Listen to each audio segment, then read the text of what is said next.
Hello friends, എല്ലാവർക്കും Liz കറി വേൾഡിലേക്ക് സ്വാഗതം. ഇന്ന് ഞാനിവിടെ എൻ്റെ ചാനലിനെ സപ്പോർട്ട് ചെയ്ത എല്ലാവർക്കും ഒരു ബിഗ് താങ്ക്സ് പറയുകയാണ്. ലിസ് കറി വേൾഡിന് 1000 സബ്സ്ക്രൈബേഴ്സ് റീച്ചായ ദിവസമാണിന്ന്.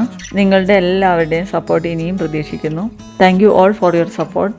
ഇന്നത്തെ ഒരു സ്പെഷ്യൽ റെസിപ്പിയാണ് ചിക്കൻ പരിപ്പോട.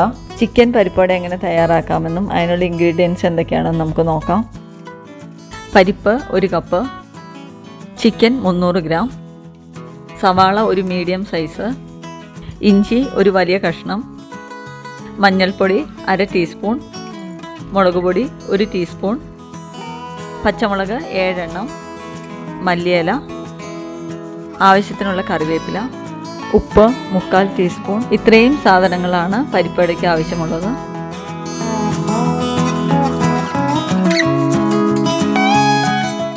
ഇനി നമുക്ക് പരിപ്പോട എങ്ങനെ തയ്യാറാക്കാമെന്ന് നോക്കാം. 1 കപ്പ് പരിപ്പ് വെള്ളത്തിലിട്ട് 1 മണിക്കൂർ കുതിർത്തിയെടുക്കാം. ഇനി പരിപ്പോടയ്ക്ക് ആവശ്യമായ ചിക്കൻ തയ്യാറാക്കിയെടുക്കാം. 300 ഗ്രാം ചിക്കനാണ് എടുത്തിരിക്കുന്നത്. 1/2 ടീസ്പൂൺ ഉപ്പിട്ട് കൊടുക്കാം. 1 ടീസ്പൂൺ മുളക് പൊടി, 1/2 ടീസ്പൂൺ മഞ്ഞൾപ്പൊടി, എല്ലാം കൂടി നന്നായിട്ട് മിക്സ് ചെയ്തെടുക്കാം. ഇനി ചിക്കൻ നന്നായിട്ട് കുക്ക് ചെയ്തെടുക്കാം.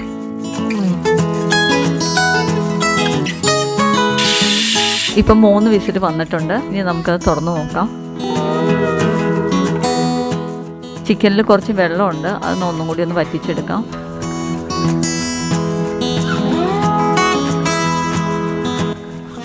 വെള്ളമൊക്കെ നന്നായിട്ട് വറ്റി ചിക്കൻ നന്നായിട്ട് വെന്തിട്ടുണ്ട്.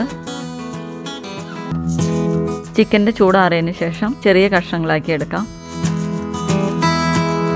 സോക്ക് ചെയ്യാൻ വെച്ചിരിക്കുന്ന പരിപ്പ് 1 മണിക്കൂറായിട്ടുണ്ട്. ഇനി പരിപ്പിൽ നിന്ന് വെള്ളം മാറ്റിയെടുക്കാം. പരിപ്പ് നന്നായിട്ട് കുതിർന്ന് വന്നിട്ടുണ്ട്, നല്ല സോഫ്റ്റായിട്ട് വന്നിട്ടുണ്ട്. ഇതിൽ നിന്ന് 1 സ്പൂൺ പരിപ്പ് മാറ്റി വയ്ക്കാം.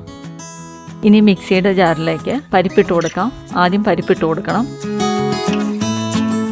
രണ്ടാമത് ചിക്കൻ ഇട്ട് കൊടുക്കാം.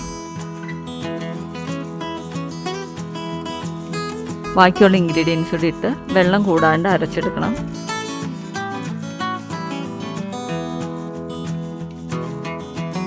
ഈ രീതിയിലാണ് അരച്ചെടുക്കേണ്ടത്, ഒരുപാട് അരഞ്ഞു പോകരുത്.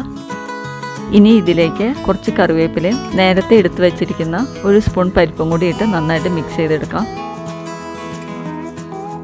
ഇനി ഇതിൽ നിന്ന് കുറച്ച് മാവെടുത്ത് പരിപ്പോടയുടെ ഷേപ്പിലാക്കി എടുക്കാം. ഇതുപോലെയാണ് എടുക്കേണ്ടത്, പരിപ്പോടയുടെ ഷേപ്പിൽ.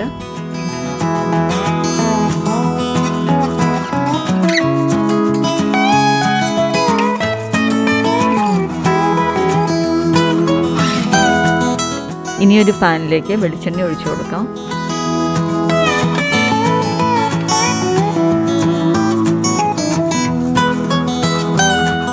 ഇനി നന്നായിട്ട് തിളച്ച എണ്ണയിലേക്ക് ഇതിട്ട് കൊടുക്കാം.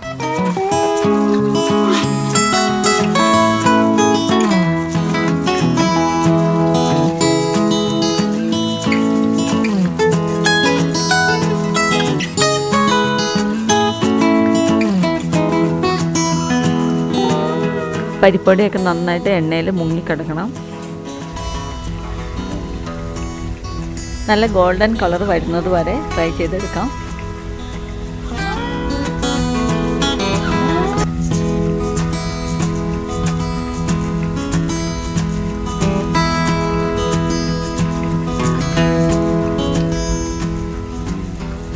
നന്നായിട്ട് ഗോൾഡൻ കളറായി വന്നിട്ടുണ്ട്. ഇനി എണ്ണയിൽ നിന്ന് കോരിയെടുക്കാം.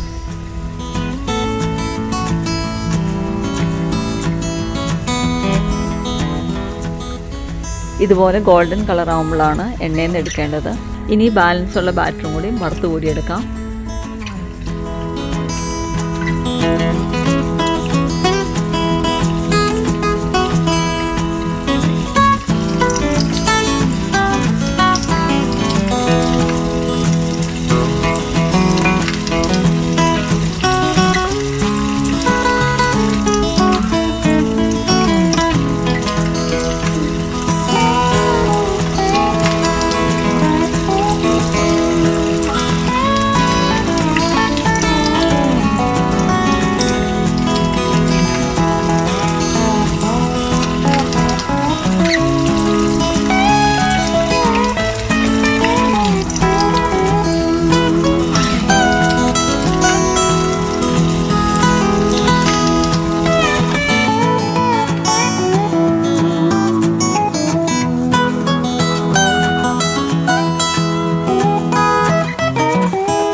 ചിക്കൻ പരിപ്പുവടയെല്ലാം റെഡി ആയിട്ടുണ്ട്. പരിപ്പുവടയെല്ലാം പൊടിഞ്ഞു പോകാണ്ട് കറക്റ്റായിട്ട് തന്നെ കിട്ടിയിട്ടുണ്ട്. ഇത് വളരെ ടേസ്റ്റി ആയിട്ടുള്ള ഒരു സ്നാക്കാണ്. ഇതൊരു സ്റ്റാർട്ടറായിട്ടും സ്നാക്കായിട്ടൊക്കെ തയ്യാറാക്കാൻ പറ്റിയ നല്ലൊരു റെസിപ്പിയാണ്. എല്ലാവർക്കും വളരെ ഇഷ്ടപ്പെടുന്ന നല്ലൊരു റെസിപ്പിയാണിത്. എല്ലാവരും ഇതൊന്ന് തയ്യാറാക്കി നോക്കണം. എല്ലാവർക്കും ഇന്നത്തെ എൻ്റെ റെസിപ്പി ഇഷ്ടമായെന്ന് വിചാരിക്കുന്നു. എൻ്റെ വീഡിയോ കണ്ടിട്ട് സബ്സ്ക്രൈബ് ചെയ്യാതെ ആരെങ്കിലും ഉണ്ടെങ്കിൽ ഒന്ന് സബ്സ്ക്രൈബ് ചെയ്യണം, ഒന്ന് സപ്പോർട്ട് ചെയ്യണം. പുതിയ വീഡിയോസ് കിട്ടുന്നതിനായിട്ട് ബെൽ ഐക്കണോട് ഒന്ന് പ്രസ് ചെയ്യണം. ഇനിയൊരു പുതിയ റെസിപ്പിയായിട്ട് വീണ്ടും വരാം. താങ്ക്